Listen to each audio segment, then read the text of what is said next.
Welcome to Eureka Math. I'm Mr. Shankel. I'm going to be helping you today with Module 4, Lesson 4. Let's get started. All right, so today we are solving linear equations. And I've included the lesson summary just to remind us of the properties of equality that we'll be using and just kind of go over what they actually mean. So let's start with the addition property of equality. Addition property of equality. All this is saying is if we have an equation where two sides are equal, A is one expression, B is another expression, doesn't matter what they are. If we add C to both sides, they're still going to be equal. So you'll hear me when I solve these.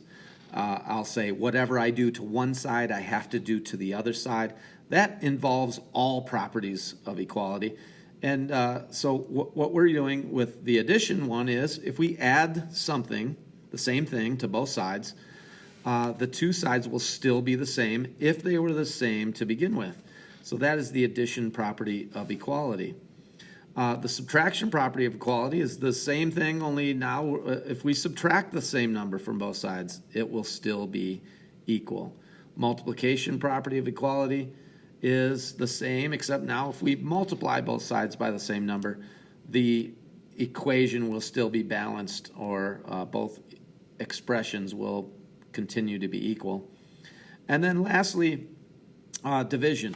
The division property of equality is where multiplying by reciprocal comes in. So if A is the left side and B is the right side of our equation, and we divide both sides by C, they'll still be the same answer. And when we solve these types, we'll get into the reciprocal and how to use that as well.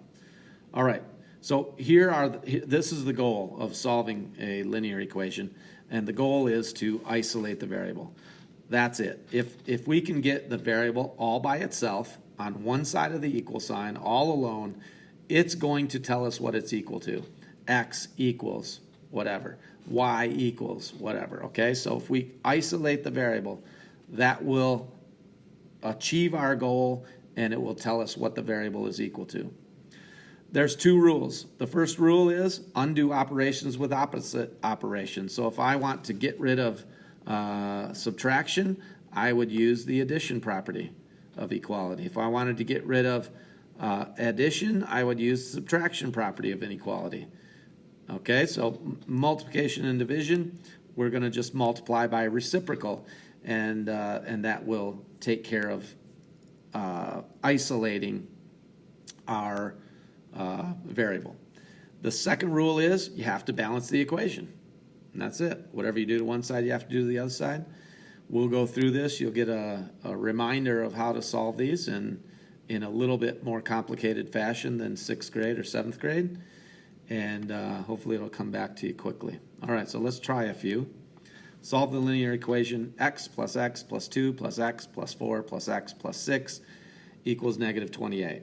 Well, the first thing I'm going to do is I'm going to simplify the left side of my equation. I have 4 x's there, so I'm going to write 4x, x plus x plus x plus x is repeated addition, and we can write that as a multiplication problem, 4 times the number that's being repeatedly added. So 4x plus, I've got a couple of constants here. I've got a positive 2 and a positive 6, so I can put those together to get a positive 8. So 4x plus 8 is equal to a negative 28. Now, remember, my goal is to get the variable all by itself. So I only have one x in this equation now. It's all on the left side, so I just need to work to get that x all by itself. And the first thing I do is I'm going to undo addition with subtraction. So when I undo addition with subtraction and I balance the equation, 8 minus 8 is 0, so I'm left with 4x equals 28, and another negative 8 gives me a negative 36. So now my equation is a little bit closer to isolating the variable. I've only got a coefficient now that I have to worry about. So I'm getting closer. Remember, our goal is to isolate the variable, get x all by itself. Now, when you see multiplication, I know that you can divide by 4 and divide by 4 and all's good and it will work. But when we get fractions and when you have to undo division, it becomes a little more complicated. You can solve all of these problems in this way. Think of 4 as 4 over 1 and then multiply by its reciprocal. Okay, when you multiply by reciprocal, you get 1 times 4, that's 4, over 4 times 1, that's 4, which is 1x. And isn't that what we want? We want 1x all by itself. So multiplying by reciprocal undoes multiplication, and then we can get rid of this 4. So when I multiply by reciprocal on one side, I have to balance the equation and multiply by the reciprocal on the other side. So now I have negative 36 divided by 4. And negative 36 divided by 4 is a negative 9. So x equals negative 9. We've isolated the variable, and it has told us exactly what it's equal to. And I don't know why I wrote x there. That should be equals. 1x equals negative 9. All right, number 2. We have 2 times the quantity 3x plus 2 is equal to 2x minus 1 plus x. So the first thing I'm going to do is simplify my two sides. And I'm going to use the distributive property. 2 times 3x is 6x plus 2 times 2 is 4. So 6x plus 4 on the left side. On the right side, I see I can combine like terms. I have a positive 2x and a positive 1x.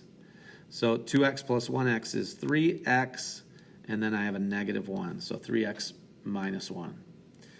Now, different from the first problem, I have an x on the left side and I have an x on the right side of my equal sign. So I need those to all be on one side or the other. So I'm going to move my negative 3x by subtracting, or my positive 3x by subtracting it. And remember, I need to balance my equation. Whatever I do to one side, I have to do to the other. So 3x minus 3x is 0, so I'm left with a negative 1 on the right side. And then 6x minus 3x is 3x plus 4. And now I want to isolate my variable, so I need to get rid of this positive 4. I'll do that with a negative 4.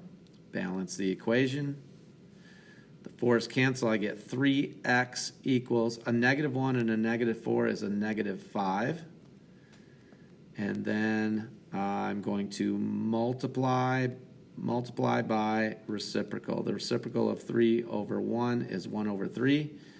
So I'm going to balance my equation.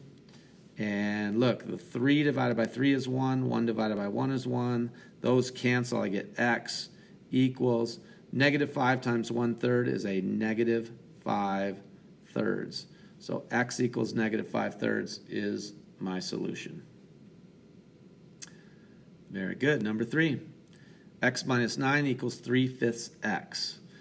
All right, so a little more complicated because we've got this fraction involved, but let's just write it out. X minus 9 is equal to 3/5 x.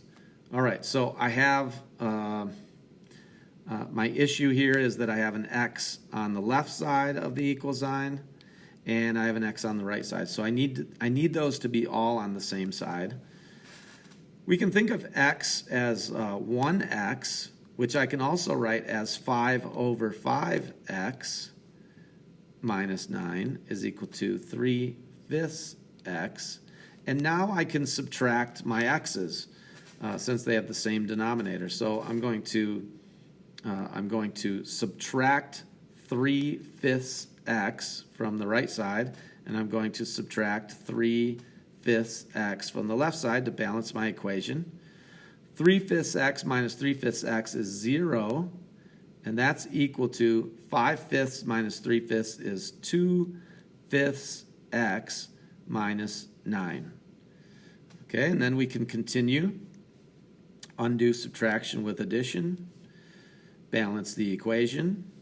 I get 2/5 x is equal to 9.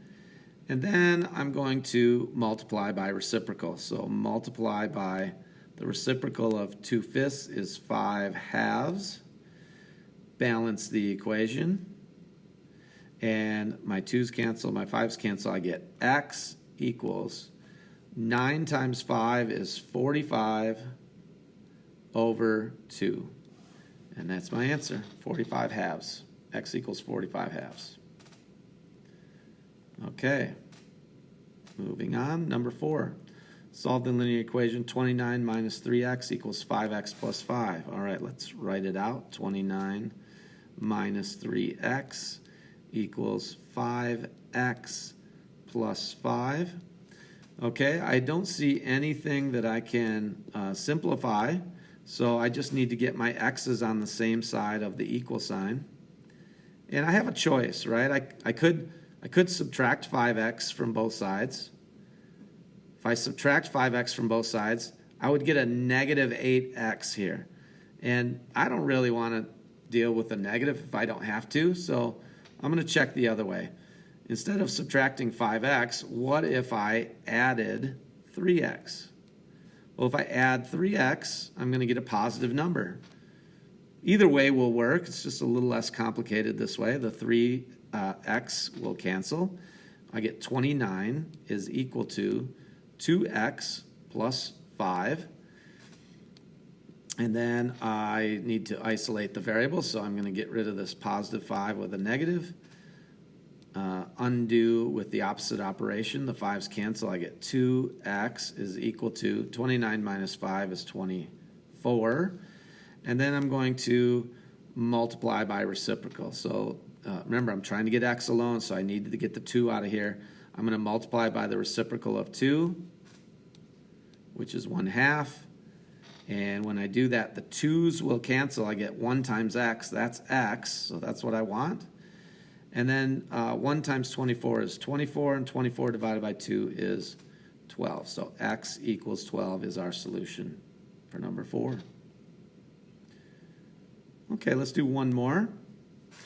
We have 1/3 x minus 5 plus 171 equals x.